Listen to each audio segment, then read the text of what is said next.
If this man says anything, then stomachs will fall from the tree, and now only a few stomachs are left. If this man doesn't say a word, then all the stomachs will break, causing him to die. But how did all this happen? To find out, we need to delve into this mystery. At the beginning of the story, we see a businessman named Jack, who had his own publishing house. He published different types of books, and Jack's communication skills were excellent. Whoever he spoke to would readily agree with him, and using this approach, he included significant investments in his publication. Within just a few years, he became quite wealthy. Jack lived with his beautiful wife, Caroline, and they had a 1-year-old child. However, Jack was so busy with his work that he couldn't find time for his wife and daughter. But how all these things could become harmful to Jack will become clear later on. The next day, Jack learned from one of his assistants at the bank that a very prominent spiritual teacher, Guru Singh, had come to town. Jack wanted to publish a book with information about him. So, he gathered his entire team for a meeting regarding this significant project. The other team members questioned why they should do this, but Jack explained the intention behind it. Guru Singh was very famous, but due to the high fees for his sessions, many people could not afford them. If they could compile his information into a book, then people worldwide could purchase it at a lower price and gain access to his knowledge. After a lot of discussion on this topic, they were all ready for the mission. Now Jack, along with his entire team, goes to Guru Singh's session. Everyone was wearing proper costumes and meditating, but Jack began to perform various antics to draw the Guru's attention. He even pretended to be unwell. Jack was immediately taken to the Guru's cabin to receive some medicine, where Guru Singh was literally right in front of him. Jack promptly informed the Guru that their publication wanted to write a book about him, so that his wisdom could reach people around the world. The Guru started pondering over this idea and moved to his garden, where there was a large banyan tree. But Jack didn't have much respect for these sacred trees, and he playfully placed his hand on the Bodhi tree, causing a little of his blood to drip onto it. However, Jack didn't pay much attention to this. After a long contemplation, the Guru agreed to Jack's offer, meaning that now Guru Singh would prepare a book for Jack's publishing house. Jack was very happy about this because he knew that a book created from the Guru's information would be very popular among people. If the book was well received, it would also generate significant revenue for him. Now, Jack canceled his other meetings to focus on creating this book with the Guru. The first thing he did was go to share this good news with his mother, who lived in a nursing home. As is known, Jack couldn't give his family much time due to his work, so he had placed his mother in a nursing home. Nevertheless, Jack loved his mother very much. He harbored a lot of hatred towards his father because when Jack was 6, his father left them and never returned. Since then, Jack had developed a deep resentment towards him. After spending some time talking with his mother, Jack returned home. However, Jack's wife, Caroline, was very angry because she had been requesting Jack for a long time to become a partner in a public space so that their child could grow up in a better environment. But Jack didn't want to think about any of these things. Suddenly, Jack's house started shaking as if an earthquake had struck. In his garden, the same Bodhi tree that he had seen in the Guru's ashram emerged from the ground. It even had Jack's blood on it, which scared him for a moment, but he didn't dwell on these things for too long. The next day, he went back to work, but now Jack was extremely happy because the book created by the Guru was about to be ready. However, Jack's excitement was short-lived when he discovered that the book was only 5 pages long. He then went to discuss this with the Guru, who explained that spiritual books typically have fewer words. And there is so much to learn from it, but all these things went against Jack's rules. He wanted to create a book that would make people take it seriously and generate a lot of revenue. Amid all this, Jack also told the Guru that the Bodhi tree had suddenly appeared in his garden. The Guru found all this quite strange, so he went with Jack to see the Bodhi tree. After observing the entire tree with some fear, the Guru discovered a very dark secret. He carefully noticed that whenever Jack spoke to him, the tree's branches began to drop its fruits.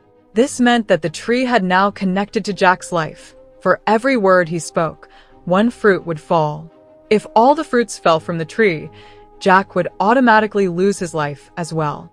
Jack wasn't paying attention to any of these spiritual signs, so the Guru gave Jack an axe, so he could attack the tree. As soon as Jack attacked the tree, he suddenly fell back, meaning that even a slight injury to the tree caused pain to Jack as well. Frightened, Jack sought a solution from the guru, who told him he would be going on a tour and would share the solution when he returned. After this, Jack became so scared that he began dreaming about the tree's leaves, and the next morning, Jack decided not to say a single word. He wrote a note for his wife, clearly mentioning that he couldn't speak, and if he did, the tree's fruits would start falling. Once all the fruits fell, Jack would die. Jack thought that these falling fruits would be the consequence of his speaking, but it was revealed that even by writing, the fruits would begin to fall. Now Jack was not talking to anyone. He was communicating through gestures at a coffee shop. Although he managed to receive his order, his day wasn't going well. After arriving at the office, Jack had a meeting with a major investor, but he was completely unable to speak to anyone. Suddenly, Jack felt a ticklish sensation in his body because two squirrels were running around on the Bodhi tree, causing the same tickling feeling in Jack's body. And because of Jack's terrible behavior, the investor left. This meant that Jack had permanently lost one of the investors for his company. However, he still had some other investors, so he went to talk to them with his assistant, Ban. Jack was getting soaked because he was watering the Bodhi tree at home, which obviously left him completely wet. On top of that, Ben wasn't able to talk properly with the ministers, and they left without making any investment deal. Jack was facing significant losses in his business, and now he was becoming scared to speak. Jack's wife was arguing with him a lot, and Jack found it hard to understand her. He just stood there calmly in front of her. Gradually, their relationship started to deteriorate even further. Suddenly, a group of big investors came to see Jack. Perhaps this was his last chance to regain their trust. But Jack's mental condition was deteriorating. Although he could speak completely, he had to remain silent because of the tree. However, Jack somehow managed to attract the minister's attention. Meanwhile, Jack's household workers had started throwing money at the Bodhi tree, which made Jack's situation worsen. He began behaving oddly, and the others found Jack's behavior completely unacceptable, so they left without making any deals. The co-owner of Jack's company fired him due to this behavior, and Jack suddenly lost everything.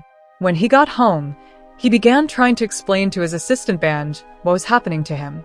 He drew a diagram of the Bodhi tree to show Ben that every time he spoke a word, a certain number of fruits would fall from the tree. If all the fruits fell, Jack would die too. But Ben couldn't understand this at all, so Jack had to explain to him what was happening, which led to many more fruits falling. Jack began receiving different pieces of advice on how to break this curse. He started doing many good things to improve his situation. Jack started doing good deeds, like feeding the poor and helping those in trouble, which brought him happiness. However, even after doing all these things, nothing changed. He had literally lost all hope. Jack began meditating near the Bodhi tree, thinking that he had angered it, and that's why this was happening to him. During meditation, he began to dream about his childhood when his father used to bring him many toys and food.